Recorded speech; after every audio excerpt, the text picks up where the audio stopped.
அன்பார்ந்த கடவுள் டிவியினவர்களுக்கு கிருஷ்ணன் ராஜகோபாலன் காலை வணக்கத்தை பகிர்ந்து கொள்கிறேன். இந்த ராகுகேது பயிற்சி சித்திரை 13ஆம் தேதி 26ஆம் தேதி இந்த ஏப்ரல் மாதத்தில் பேர்றார். அவர் பேருனால என்ன நமக்கு கஷ்டம் அப்படின்னு பார்த்தோன்னா, அவர் பிறந்த உடனேயே குருவும் பெயர்ந்துடுவார். அதே ஏப்ரல் மாதத்தில், மே மாதத்தில் பெயர்ந்துடுறார். அதே சித்திரை மாதத்தில் பேர்றார். குரு மிதுனத்துக்கு போகும்போது போய் சேர்ந்த உடனேயே ரொம்ப நாள் இருப்பார்னு நினச்சோம். அதே சமயத்தில் ஆணி மாதத்தில் சனீஸ்வரன் வக்கரம் ஆகிடுவார். இதெல்லாம் பார்க்கும்போது இந்த குரு பார்க்கும்போது ஆட்டோமேட்டிக்காக அதிசாரத்தில் போயிடுவார். சனீஸ்வரன் படுற பாடு நல்லா. செவ்வாய் கடகத்துலேருந்து உடனே கேதுவில் போய் உட்காந்துருவார் சிம்மத்தில். இந்த 2 பேருனா பூட்மாய்க்கு. அப்புறம் சனீஸ்வரன் இந்த கடகத்துக்கு இந்த அந்த ஆணி மாதத்தில் சூரியன், புதன், சுக்கிரன் எல்லாம் ஒன்றா உட்காந்து மிதுனத்தில் உட்காந்துருப்பாங்க. அது பிறகு மெதுவாக்கு கடகத்தை இறங்கிடுவாங்க. அந்த சிம்மத்தில் கேது இருப்பார், சிம்மத்தில் செவ்வாய் சேர்ந்துடுவார். தாங்க முடியல. இந்த பக்கம் சனி, குரு எல்லாம் பார்த்துன்னு தான் ஹெல்ப் பண்ணுறாங்க. பெரிய அந்த அதிர்ஷ்டம் என்னன்னா, குருவுடைய பாறை கிடைக்கிறது. கும்பத்துக்கு சமாளிக்கிறார் சனீஸ்வரர். சர்ப வளையம், முதலேயே சர்ப வளையம் தான். அப்படி இருக்கும்போது நமக்கு என்ன கிடைக்கும்? ஸ்கொயர் அப் பண்ணிட்டானா என்ன அர்த்தம்? அடிக்க போகிறான்னு அர்த்தம்.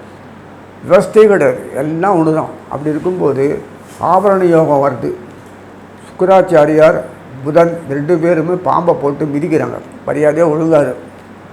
ராகுக்கு ஒரு கண்ணை உருட்டுலேயே முன்னிருப்பாங்க. கொஞ்ச நேரம் அந்த பக்கம் நடந்த உடனே பழபடியாக ஆரம்பிச்சிருவாங்க. இப்படி தான் இருக்குது. ஒரு சமயம் பார்த்தா நிறைய கிடைக்கும், ஒரு சமயத்தில் ஒன்றும் கிடைக்காது. புஸ்தகத்தில் பார்த்தா பத்திரமா வச்சுக்கணும் போது இருக்கிறது காலி ஆகிடும்.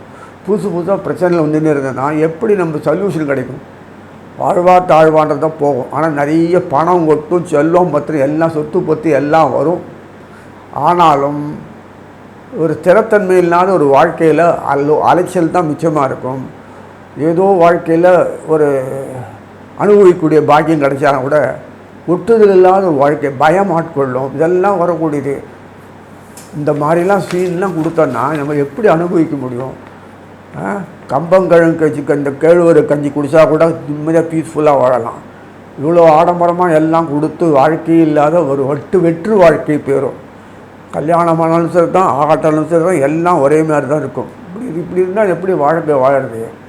பகவான் கிருஷ்ணன் கூடயே வரான், சுக்கிராச்சாரியார் கூட வரார், லக்ஷ்மியும் கூடயே வரான். அதனால் நமக்கு பொறுத்த வரைக்கும் வெளி உலகத்தில் எப்படி போனாலும் பரவாயில்ல, நம்ம வரைக்கும் கூட இருந்து நம்ம குடும்பத்தை, நம்ம குடும்ப சம்மந்தப்பட்ட உறவு, நம்ம பார்ட்னர், பிஸ்னஸ் அவங்க வரைக்கும் இருந்தால் போதும். வேறு ஒன்றும் உலகத்துக்காக நம்ம ஒன்றும் செய்யணும்னு அவசியம் இல்லை. பரதாபப்படுறதோ, வேதனைப்படுறதோ அல்லது சந்தோஷப்பட்டு குதிக்கிறதோ செஞ்சீங்கன்னா புது விஷயத்தில் பிரச்சனைகள் நிறைய தலைக்கெடுத்து தான் ஆகும். அதனால் இதெல்லாம் நிறைய உந்திரங்களாக இருக்குது. சனீஸ்வரன் வக்கரமானான்னு அர்த்தம்னா, ஒருத்தர் கோபப்படுறார், நேர்மையாக நடக்கிறார், அவனை ஒரு வழியை ஆக்கி தப்புவாரி பண்ணுறியா இல்லையா, ஒத்துழைக்கிறியான்னு கேட்டான்னா முடிக்குமா? அதனால தான் சனீஸ்வரர் வக்கரம் மாறார். செவ்வாய் ஒரு பக்கத்தில் கொடுத்துட்டு அவங்க ஏற்ற மாதிரி டான்ஸ் ஆடிட்டு, இதெல்லாம் வேறு வழி இல்லை. அவர் accustomed to do such activity சொல்கிற மாதிரி ஃபோர்ஸபுளாக ஏதோ பண்ணிட்டு இருக்கு. அப்போ நம்ம ரட்சிக்கிறது எப்படி? அப்போ பாவம் இருந்து தர்மம் அதர்மம்னு சொல்லி என்ன பிரயோஜனம்னா, அப்பப்போ பகவான் ரட்சிக்கிறார். கண்ணு கூட பார்க்கலாம்.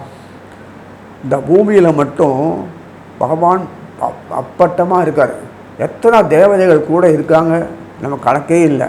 அப்படி இருந்தும் நமக்கு பயம் ஆட்கொள்கிறது, நிம்மதி இல்லை. நம்மளை யாரோ விட்டுட்டா மாதிரியும், காப்பாற்றாத மாதிரியும், நம்ம செய்யலா மாதிரியும், ஏமாத்துற மாதிரியும், அந்த அயோக்கிய கும்பலில் வாழற மாதிரியும், இப்படிலாம் ஒரு சூழ்நிலை ஏன் வருது அப்படின்னு பார்த்தோன்னா, அந்த சீன்ஸ் இருந்துகிட்டே தான் இருக்கும். அதோடு சேர்ந்து நம்மளை அரவரைச்சிட்டே போவார். வில்லன்கள் இருந்தால் தாங்க ஒரு டேர்னிங் பாயிண்ட், சேஞ்சஸ் நமக்கு வரும். விரும்பின உட்கார்ந்துருந்தேன்னா சொர்க்கத்திலே உட்காந்துக்கலாம். பராபவரிடம் வரும்போது கிரிட்டிக்கலாக இருக்கும். தை மாதம், மாசி மாதம், விசுவாவசு வருஷம், மாதம் பங்குனி மாதத்தை ரிலீஃப் கிடைக்கிறது. தை மாதம் வந்தாலே சும்மா இல்லாத மகரத்தில் இருக்கிற இந்த செவ்வாய், சுக்கிரன் எல்லாம் உட்காந்துருக்கு, சூரியன் எல்லாம் உட்காந்துருக்கும். சும்மா இல்லை. இந்த சிம்மத்தில் இருக்கிற கேதுவை பார்த்து உஸ்பேத்தி விட்டு சும்மா இருக்கலாம்ல. உடனே அங்கே சனியை போட்டு பின்னி பண்ணுறார். கும்பத்தில் இருக்கிற கூடையே எத்தனை உடனே சுக்கிரனை புதன் போய் காப்பாற்றுறாங்க. என்ன பண்ண, குரு மீனத்துக்கு போயிடுவார், வக்கரமாகி ரிவர்ஸ்லேயே போயிடுறாரு. அப்போ காப்பாற்றினா கூட பலம் இல்லாத ஒரு நிலையில் குரு பார்த்துக்கோப்பா என்ன பண்ணுறது அப்படின்னு சொன்னால் உடம்பில் தைரியம் வருமா, ஃபேஸ் பண்ண முடியுமா? அதனால் இந்த மாதிரிலாம் சூழ்நிலைகள் இருக்குது. என்ன யோகங்கள் வருது. வயிற்று வலிக்காரன் சாப்பாடு போட்டால் எப்படி இருக்கும்? ஃபீஸ்ட்டு போடுறான் வயிற்று வலிக்கு எப்போதும். நெஞ்சு வலிக்காரன் அவன் டான்ஸுக்கு சிறப்பாக அனுபவினா அப்படின்னு மாதிரி இந்த சுச்சுவேஷனில் எத்தனை யோகம் வந்து என்ன பிரயோஜனம்? இந்த வருஷம் ஃபுல்லாக அப்படி தான் இருக்கும். நமக்கு எது போனாலும் நமக்கு காசு பணம் சொத்து சுகம் ஒரு அனுபவிக்கணும், அவ்வளோதான். நோய் நொடி இல்லாமல் இருக்கணும். இதுதான் நமக்கு வேணும். அந்த பகவானோடு ஈடுபட்டு சந்தோஷமான உறவுகள் வந்து குடும்பத்தோடு இருந்து எளிமையாக வாழ்ந்து ஆனந்தமாக இருந்து இதெல்லாம் அனுபவிச்சுது.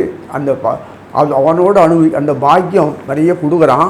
ஆனாலும் நமக்கு இப்படி தான் வாழ்ந்து பழக்கம். அதனால் வெளி உலகத்தில் கொஞ்சம் எட்டி பார்க்காமல் இருக்கிறது நல்லது. நம்ம போய் சமுதாய சீர்திருத்தத்தில் ஒன்றும் செய்ய தேவையே இல்லை. புரியுதுங்களா? அதனால் எதுக்கு சொல்கிறேன்னா, இப்படி சொல்கிறாருன்னு கேட்காதீங்க. கைப்பொருள் உள்ளதும் போயிடும். உடம்பு நம்ம கொடுத்துருக்கான், அது புண்படாத இருக்கணும். நீங்கள் சுதாரிக்கணும். பராப வருஷத்தில் நல்ல ரிலீஃப் கிடைக்கிறது. இதே மாதிரி சர்ப யோகங்கள் இருந்தால் கூட சர்ப யோகங்கள் அது கொடுக்கறது, அது ஆச்சரியமாக இருக்குது. சர்ப்பங்கள் என்றைக்குமே கொடுக்காது. அது கொடுக்குற அளவுக்கு காரணம் என்னென்னா, சுக்கிரனும் புதனும் கூடையே போகிறாங்க. திம்மத்தில் இருக்கிற அந்த கேது மகம் விட்டுட்டு பூரம் வந்துடுவார். பராப வருஷம் சொல்கிறேன். அந்த பூர்வத்தில் வரும்போது சுக்கிரனுடைய காலிக்குனால பராப வருடம் அந்த ராகுக்கேனுடைய அந்த லேட்டர் ஹாஃப் வரும்போது நமக்கு ஃபுல் ரிலீஃப். மிதுன புதன் மீனத்திலேயோ குரு மீனத்திலிருந்து ராசி பொருந்த பண்ணிப்பாங்க. மேலும் சதுர்த்த கேந்திரத்தில் ஆறதுனால அது ஒரு யோகம் கிடைக்கிறது. ஆக மட்டும் பங்குனி மாதத்து விசுவாச வருஷம் மாசி முடிஞ்சு சனி பயிற்சி ஆன பிறகு பங்குனி மாதத்துலேருந்து பெரிய ரிலீஃப். ரொம்ப நாள் ஹாஸ்பிட்டல்லேருந்து வீட்டுக்கு வந்த மாதிரி, புண்ணான பிறகு உடம்பு ட்ரீட்மெண்ட் பண்ணி வீட்டுக்கு வந்த மாதிரி ஒரு பெரிய அனுபவங்கள் நமக்கு கிடைக்கும். நமக்கு வாழ்க்கையில் இந்த மாதிரி அனுபவங்கள்லாம் இல்லை. வாழ்க்கையில் இது வரைக்கும் எவனும் பார்த்துருக்க மாட்டாங்க. ஒரு பக்கம் சந்தோஷம், ஒரு பக்கம் துக்கம், ஒரு பக்கம் ஏமாற்றம், ஒரு பக்கம் திருப்பி கிடைக்கிறது. எப்படியெல்லாம் மாறி சமாளித்து வச்சு நம்ம லைஃப்பை டேர்னிங் பாயிண்ட்டை கொண்டு கொடுக்குறாருன்னா உண்மையிலே நமக்கு வந்து இந்த ராகுகேது பயிற்சிகள் நல்லது கொடுக்கக்கூடிய பாக்கியத்தை அமைஞ்சு சொல்லிட்டு இனி ஒவ்வொரு ராசியாக பார்ப்போம். அன்பார்ந்த விச்சிக ராசி நேயர்களே, ராகுகேது பயிற்சி சந்தோஷம். உண்மையிலே ராகுகேது பயிற்சி சித்திரை மாதத்தில் நடந்திருக்கு. விஸ்வாசு வருஷம், தமிழ் வருஷம். உங்களுடைய சுகஸ்தானத்தில் ராகு இருப்பார். அதே சமயத்தில் 10ஆம் வீட்டில் சுகஸ்தானத்தில் ராகு இருந்தார்னா நேரம் அதுக்கு 4ஆம் வீட்டு 9ஆம் வீடு வரும், பாக்கியஸ்தானம் வரும் இல்லையா? அந்த இதும்போது அந்த சிம்மம் வரும்போது அந்த பாக்கியம் வரும். 10ஆம் வீட்டில் வரக்கூடிய சிம்மஸ்தானம் 10ஆம் வீடு வரும். இது விச்சிகம் சொல்கிறேன். இப்போது 10ஆம் வீட்டில் வரும்போது எப்படி உங்களுக்கு ஜீவனங்கள் அண்ணா வரும். ஜீவனம்ன்றது மட்டும்தான் 10ஆம் வீடு இல்லை, கர்மஸ்தானம் பேர். கர்மஸ்தானில் கேது உட்காந்துருக்காருன்னா அதுதான் கேது தான் கர்மங்களே கொடுக்க போகிறாரு. அதை யார் டிஸ்ட்ரிபியூட் பண்ணுறாரு? சனீஸ்வரன் டிஸ்ட்ரிபியூட் பண்ணுறாரு. பாருங்கள் எப்படிங்க போகிறார். அதிகமாக உங்களுக்கு வந்து இழுபறியாக இருந்ததெல்லாம் முடிக்கணுமா வேணாமா? ரப்பர் மாதிரி இழுத்துன்னு இருக்கும். நம்ம ஊரில் தெரியும், ஒரு காரியம் ஆச்சுன்னா அது முடியறதுக்குள்ளே நம்ம தாவு தீர்ந்துடும். நேசல் இருக்கும், வில்லங்கமாகவே இருக்கும், பிரச்சனையே முடியாது. புதுசாக அதுக்கு மேலே ஒரு பிரச்சனை, சொல்யூஷனே கிடைக்காது. பணம் பொருள் உழைப்பு எல்லாம் பாழாயின்னு இருக்கும், நிம்மதியும் போயிடும். பார்க்குறீங்கள எத்தனை பேர் வாயில் விழணும்.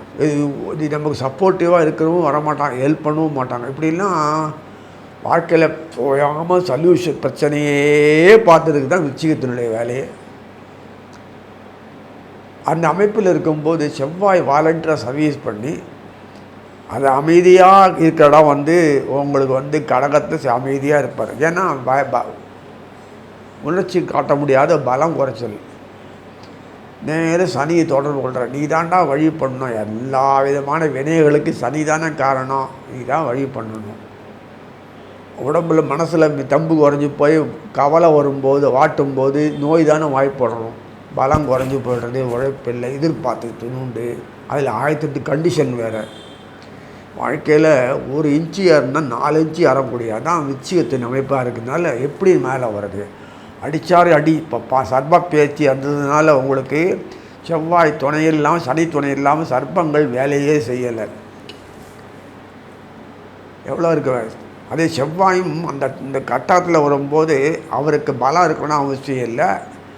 புனர்பூசம், பூசம், ஆயில்யம். ஒன்று சனி நட்சத்திரம், இல்லை குரு நட்சத்திரம், சனி நட்சத்திரம், புத நட்சத்திரம். இந்த 3 பேர் தொடர்பு வந்து மாற்றி மாற்றி இருக்கும் கோச்சாரத்தில் வந்து இருக்க அந்த வீட்டில் இருக்கிறதுனால. அப்புறம் மிதுனத்துக்கு போனால், இது சிம்மத்துக்கு போனால் கூட கேதுவும் செவ்வாயும் ஒரு விதத்தில் ஒத்துக்கு போகும்.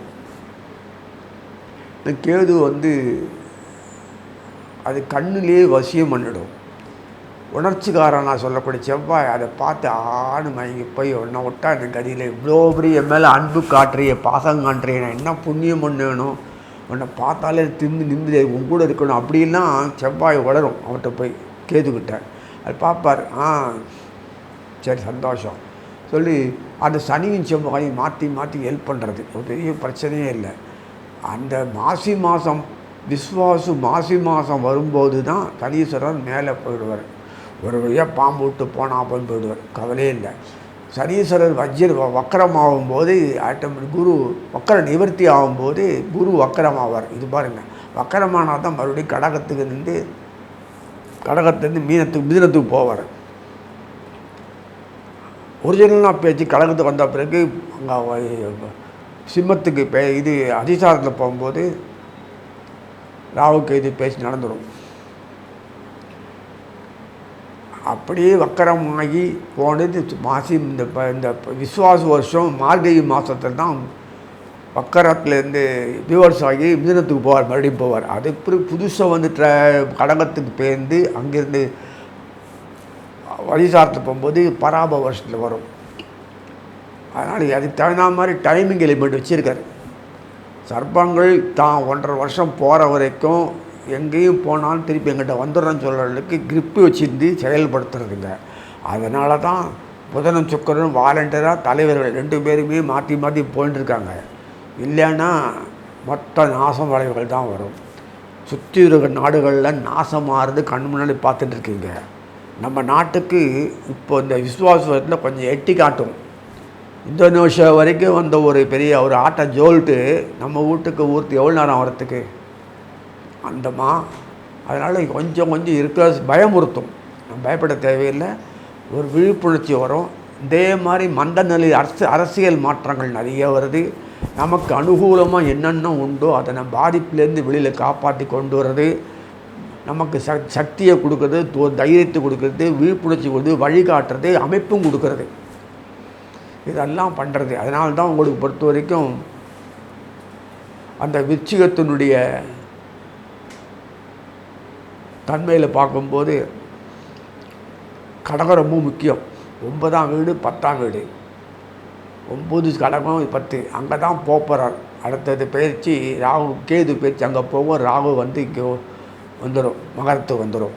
அந்த காலம் வரைக்குமே ஒரு பொன்னான காலம்தான். உண்மையிலேயே ஒரு வழி கூட காட்டணும், நானே பண்ண தயார் ஒன்றும் இல்லை, நீ வழி காட்டினா தான் பண்ணுவேன். இப்படி வருது. ஒரு சாணி 4 சாணி கீழே இறங்கினா எப்படி செய்ய முடியும்? எப்படி மேலே ஏறுது? 1 அடி ஏறினா 2 அடி கீழே இறங்கினா 2 அடி ஏறிட்டு 1 அடி கீழே பரவாயில்ல, ஒரு வழியாக வந்துடுவோம். இந்த 2 அடி ஏறி 1 அடிக்கு ஏறுது ஒரு பிரச்சனையும் இல்லை. 2 அடி ஏறி 3 அடிக்கு இறங்குற மாதிரி இறங்கிட்டுன்னா மேலே வரப்போகிறது இல்லை, அவ்வளோதான். அந்த மாதிரி அமைப்பிலேயே ஓடிட்டு இருந்தால் சரி. ஃபோர்ஸுஃபுல்லாக செயல்படணும். எப்போதும் மனமும் செயல்பாடும் ஒரு இறங்கிய நடக்கணும்னா மனசை அலோவ் பண்ண தான் முடியும். மனசை ஒத்துழைச்சா தான் செயல்பாடு ஒருங்கிணைஞ்சு ஒன்றா ஒரு காரியத்தை முடிக்க முடியும். அது வைக்கவே மாட்டோம், அப்புறம் காரியத்தை முடிச்சுடுவீங்க. அதனால் இந்த சுழற்சியில் வரக்கூடிய இந்த பாம்பினுடைய சர்ப்பத்தினுடைய அமைப்பு பார்க்கும்போது சார் எப்போதுமே 3, 6, 11 கோச்சாரத்தில் வந்து உட்கார்ந்தான்னா செஞ்சு கொடுப்பானா. எல்லாருக்கும் 3, 6, 11 வருது. அடுத்த ட்ரிப்பு வேணால் பராப வருஷத்தில் அடுத்த பயிற்சி வரும்போது தான் வேணால் அந்த 3ஆம் வீட்டில் உட்காந்துருக்கும். 3ஆம் வீட்டில் உட்காந்துருக்கோம். ராகு உட்காந்துருப்பான் விச்சிகத்துக்கு. அது வரைக்கும் அணுகாது. எப்போதும் 3, 6, 11 பயப்பட வேணாம். அதே 11 3ஆம் வீடாகவும் 6ன்றது வரும்போது ஆகும். 3, 6, 11 6ஆம் வீடு வரும்போது ஆட்டோமேட்டிக்காக அதுக்கு நேரது 12ஆம் வீடு வரும். அதனால் மறைவு ஸ்தானத்தில் இருக்கிறதுனால இதே மறைவுகள் தான், பிரச்சனையும் இல்லை. ஒரு நல்லது வேணும்னா நல்லதுன்றது நான் எப்படி சொல்லுவேன்? நான் நல்லது உனக்கு கொடுத்துட்டான்னா மற்றவங்களை நாசம் பண்ணிவிடுவேன் நீ, அப்படிலாம் இருக்குல்ல. இந்த சான்சஸ் ரேண்டமாக இருக்கிறது, மற்றவங்களுக்கு ஆப்பர்ச்சுனிட்டி கொடுக்காத நீயே வாங்கி ஏப்பம் விட்டுட்டானா மற்றவங்க எப்படி வாழ்கிறது? தடை செஞ்சானா? அதுதான் ராகுக்கு இது கொடுக்கப்பட்ட பெரிய இது. அது எல்லாமே ஆக்டிவேட் பண்ணி அதை அவன்கிட்ட கட் பண்ணி டைவர்ட் பண்ணி விடு. மேட்டில் தண்ணி ஏறாது. கடைமடி போதி நாகப்பட்டினம் அந்த பக்கம் போனோன்னா தண்ணி அதில் ஒன்றும் போகாது, காவேரி வாட்டர்.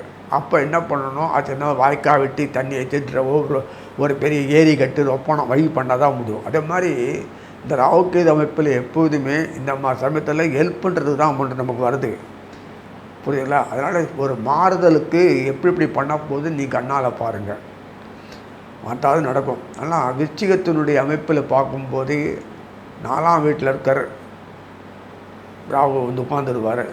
அதே சமயத்தில் அந்த 4 இது கேது சிம்மத்தில் இருப்பார். 10ஆம் வீடு வரும். அதனால் இந்த 10ம் 4ம் முக்கியம். 4ஆம் வீடு அப்படி என்ன முக்கியம்? 4ஆம் வீட்டில் சுபர்கள் பல பாதைகளுக்கு வந்து ஒரு ரூல்ஸ் இருக்குது. ராகு கேது சுபர்களே இல்லை. நம்ம தோஷம் அழுக்கு தான் மொத்தம். தோஷத்தை போக்குறது எப்படி? நமக்கு தோஷம் அழுக்கு இல்லை, அதை வச்சு தான் வாழ்க்கையில் அனுபவிக்கணும். ஆனால் அவருக்கு அழுக்கு. அனுபவிக்கிறதுனாலே சுகத்தை அனுபவிக்கிறது நம்ம நினச்சின்னு இருக்கிறோம். சுகமும் துக்கமும் ஒரே மாதிரி தான் அவருக்கு பொறுத்த வரைக்கும். பகவானுக்கு அனுபவிக்கிறார். நீ ஆட்டை சாப்பிட்ற மாமிசம் சாப்பிட்றன்னா ஆடை அனுபவிக்க முடியுமா? அதுக்கு அனுபவம் கஷ்டம்தான். அவர் அனுபவிப்பறதுக்காக வேண்டி நீ கஷ்டப்பட்டு தான் ஆகணும். நீ கஷ்டப்படுறதுக்காக வாழ்க்கையில் அடியோடு நாசமாகக்கூடாது. மற்றவங்களுக்கு வாழ்க்கையில் இந்த கஷ்டப்படுறதுனால நீயும் சுகமாக வாழலாம், மற்றவனும் வாழலாம்னு அமைப்பு இருக்கணும். அது எல்லாம் வெறும் கஷ்டம்தான் மீயும், கரியாக தான் போகணும், இது பிரச்சனை இருக்குது தான் செய்யும், ஒன்றும் பண்ண முடியாது. அதுக்கு தான் நீ பிறந்திருக்கன்னா வாழ்க்கை ஃபுல்லாக 0 ஆகிடும். ஜெயிலுக்குள்ளே கிடக்கா மாதிரி ஆகிடும். சம்ஸ்கார சாகரம் ஜெயில் இல்லையா? அதோட ரிலாக்ஸேஷன் பீரியடுக்கு தான் அமைப்பு கொடுக்கும்போது இந்த ராகுக்கு இது உங்களுக்கு சாதகமான முறையில் அமைப்பில் பண்ணிடுறது. சரி, நேர்மையான முறையில் எத்தனை ஒரு கிரகங்கள் பண்ணாலும் நமக்கு நேர்மையான முறையில் கிடைக்கக்கூடிய பாக்கியம் இல்லை. அது போய் we are losing everything பண்ணுறது தான் ஆகியிருக்குது வரைக்கும். சொல்லிக்கலாம் கை ஆட்டிண்டு. ஆனால் எதிர்பார்க்குற மாதிரி இல்லாத தான் ஒரு பெரிய குறையாக இருக்குது. அந்த சாமர்த்தியம் இல்லை, ஒத்துக்கிறோம். அது இந்த ராகு கேது பீரியடில் அனுபவிக்கக்கூடிய ஒரு பாக்கியத்தை கொடுத்துருக்காரு. ஏன்னா நீ முட்டாளாக இருக்கக்கூடாது. அதுபோல் நானே கெட்டிக்க உனக்கு துணை இருந்து அதை நான் வாங்கி தரேன்னு சொல்லிட்டு வாங்கி கொடுக்குறாரு, அவ்வளோதான். அதனால் பார்க்கும்போது 10ஆம் வீடு 4ஆம் வீடு சம்மந்தப்பட்ட விஷயங்கள் என்னென்னா உங்களுக்கு தெரியும். உங்களுக்கு தாய் வீட்டினர், மாமா வீட்டு மச்சனை வீட்டினர், அதே மாதிரி இங்கே வரும்போது ஜீவன கர்மஸ்தான தொழில்கள். ஒருத்தர் வேலைக்கு போய் இன்னொருத்தர் வாங்கி காசு வாங்கி சாப்பிட்றது தான் ஜீவனம் இல்லை. 4 பேருக்கு கொடுத்து தானும் வாழ்ந்து நானா நீயும் சொந்தமாக தொழில் அமைக்கணும். எல்லாம் தொழில் சம்மந்தப்பட்டது நீங்களும் சேர்ந்து தொழில் பண்ணணும். தொழிலுக்கு உண்டான வகையெல்லாம் பண்ணணும். அதை செய்யக்கூடிய தொழில் சுய முயற்சியில் இருக்கணும். மற்றவங்களுக்கு வாழ்க்கைக்கு பயன்படக்கூடியதாக இருக்கணும். அனுபவ இதெல்லாம் இருக்குது. தனியாக விஷயம் பண்ணுறோம். விவசாய வேளாண்மை தொழிலேருந்து எரிபொருள்லேருந்து என்னென்ன தொழில் வேணால் பண்ணக்கூடியது. புரியுங்களா? கரண்ட் இல்லாத முடியாது, ஆட்டம் இல்லாத ஒன்றால் முடியாது. இதுவுமே முடியுமா? அதெல்லாம் எரிபொருள் இல்லாத ஏதாவது பொருள் போகுமா? கரண்ட்டும் எரிபொருள் தான். தட்டினாம்படி எரிஞ்சு ஃப்ரெக்ட் ஆகி வரல. கரண்ட்டு ஃப்ளோ ஆனது தான் வண்டியெல்லாம் இன்ஜின்லாம் ஃபேக்ட்ரிலாம் ஓடும். அதெல்லாம் ஓடாது. எடுப்பு வச்சு 10 கொத்த வைக்கிறது இல்லை. அதனால் கரண்ட் இது. அதனால் எல்லாமே மின்சாரம். இது எல்லாமே தெரியும். எல்லா விஷயங்களும் பார்க்கும்போது எரிபொருள் மின்சாரம் என்னென்ன சம்மந்தம் மட்டும் வண்டி ஓடுறது, லாஜிஸ்டிக்ஸ் சர்வீஸ், டிரான்ஸ்போர்ட்ஸ் நல்லா உண்டோ. இப்போது இண்டஸ்ட்ரிக்கு வேண்டிய அனுகூலமான பெரிய பெரிய அந்த செய்யக்கூடிய நிலம்லேருந்து பில்டிங் கன்ஸ்ட்ரக்ஷன் மெட்டீரியல்லேருந்து என்னென்ன உழவு தொழிலேருந்து மெட்டீரியல்லேருந்து அந்த வகை தொகை ஏற்பாடு செய்யக்கூடியதுலேருந்து எல்லாம் செவ்வாய் தான் பண்ணியாகணும். சனீஸ்வரன் ஒத்துழைப்பார். சனீஸ்வரனுக்கு ஒத்துழைச்சு கொடுத்து இதெல்லாம் பண்ணுறதுக்கு திடமான ஆள் செவ்வாய் புத்தியோடு செயல்படணும். அந்த விஷயத்தில் அவர் தான் துணிச்சலாக செய்வார். ஒரு இது நடக்கணும்னா செவ்வாய் தயவு இல்லைன்னா டேஸ்ட் அண்டு சுவை, அது எந்த லாகமாக எப்படி பண்ணால் எப்படி செஞ்சால் அதில் அது அவங்க அனுபவிக்க முடியும், என்னெல்லாம் பண்ணான் அதெல்லாம் அந்த மாதிரி மெட்டீரியல் ஸ்ட்ரிப் டிராஃப்ட்மேன்னாங்களே, இந்த ஸ்கெட்ச் போட்டு அமைக்கிறது எல்லாமே செவ்வாய் தான் பண்ண முடியும். அது பண்ணால் தான் சனீஸ்வரனுக்கு ஓஹோ இப்படியா சொல்லிட்டு ஒரு பொருளையோ பண்ண முடியும் இல்லையா. ஸோ இதெல்லாம் எத்தனையோ விஷயங்களில் உலக விஷயங்களை பொறுத்த வரைக்கும் வாழ்க்கை தரத்துக்கு வேண்டிய அத்தனை வருமானத்துக்கு வேண்டிய வகையெல்லாம் தானும் பண்ணி மற்றவங்கள பண்ண வச்சு அனுபவிக்கக்கூடிய பொருளுக்கு பாத்திரமாக இருக்கிறவங்க இவராக இருந்து செஞ்சு கொடுக்கக்கூடியவர் தான் செவ்வாய். அவருக்கு உண்டான வகையை சம்மந்தப்பட்ட விச்சிகதாசினருக்கு பொறுத்த வரைக்கும் 10க்கு 4 சம்மந்தப்பட்ட இடத்துல ராகு கேது பேர்ந்ததுனால உங்களுக்கு அனுகூலமாக சனியும் செவ்வாயுமே செய்கிற அதிகபட்சம் குருவோட தொடர்ந்து பாறை கிடைக்கிறது, தோஷம் போய்கினே இருக்குது. அதனால் ராகு கேது தான் நமக்கு பனிஷ் பண்ண போகிறோம், வச்சுக்காதீங்க. பனிஷ்மெண்ட் இல்லை, அவார்டு எல்லாம் வரப்போகிறது. வாழ்க்கையில் மேலே உயர்ந்து சாதனை பண்ணணும். தடங்கள் இருந்த குடும்ப இதெல்லாம் விஷயங்கள்லாம் நல்லபடியாக முடிஞ்சதே வரும். எந்த விதமான ஒரு காரணத்தை பழி பாவத்துக்கு ஆளாக மாட்டீங்க. அதுக்கு நிவாரணம் கிடைக்கும், உரிய கௌரவம் கிடைக்கும். இதெல்லாம் வரணும்னா வீட்டுக்குள்ளே உட்காந்து கை காட்டினா வராது. அதுக்கு உண்டான வழிமுறைகள்லாம் தெரியும்னு தெரியாது. அது பண்ணி கொடுத்து உனக்கு சாதகமான முறையில் சர்ப்பங்கள் இருந்து செயல்படுத்தி உன்னை உலகப் புகழ நிற்க வச்சு சொல்லி வாழ்த்தி அமைகிறேன். கடவுள் அருள் டிவியை பார்த்தமைக்க நன்றிகள். மேலும் இது போன்ற தகவல்களை தெரிந்து கொள்ள கடவுள் அருள் டிவியை சப்ஸ்கிரைப் செய்யுங்கள். மறக்காமல் பெல் ஐக்கானை கிளிக் செய்யுங்கள்.